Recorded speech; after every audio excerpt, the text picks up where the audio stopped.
The number 2 best CEO of 2013 is a company from Japan that we all know. It's Toyota, and the CEO is Akio Toyoda, the grandson of the founder. Mr. Toyoda started in 2009, and he had one disaster after another.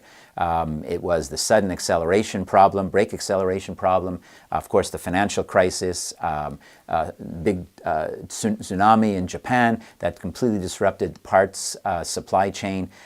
It was a very strong yen, and it took him a long time to get his way through that. He had to apologize to the U.S. Congress, as you may remember, and all of those things gave him a pretty tough start. But he has recovered, and I think 2013 has been a stellar year, really for 3 reasons. One is strategy, one is culture, and one is management style. First, on strategy.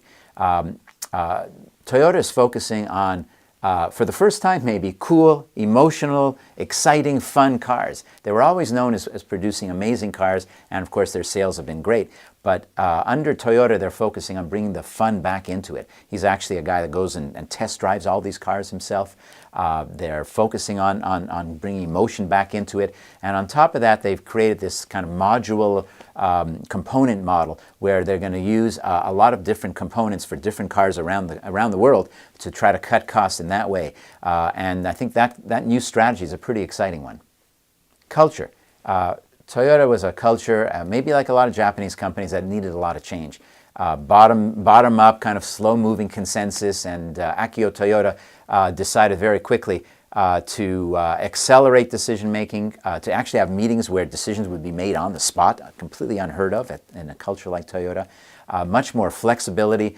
He's brought in new talent. In fact, the CEO of North America for all of car operations is an American, and the CEO of Latin America and the Caribbean is also an American. It's the first time that a Japanese has not been the CEO of each of those businesses. So in both cases, culture, driving it more quickly, becoming more flexible, quite tied into the energy around the cars as well.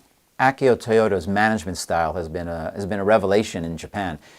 He is completely hands-on. I already mentioned he does these test drives for every car. He wants to personally approve every car, a la Steve Jobs. Very, very unusual. He has this deep understanding of the product. He's driven decision-making down.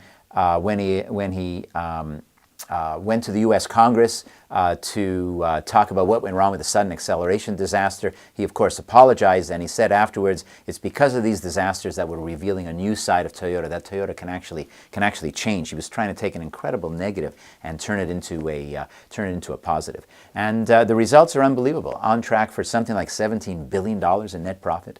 Toyota is close to becoming the first automobile manufacturer in the world to make 10 million cars in 1 year. Their market cap is over 50%. And by the way, his compensation is 1/10 of Alan Mulally, who is the CEO of Ford. And for those reasons, Akio Toyoda from Toyota Motor is the second best CEO of 2013.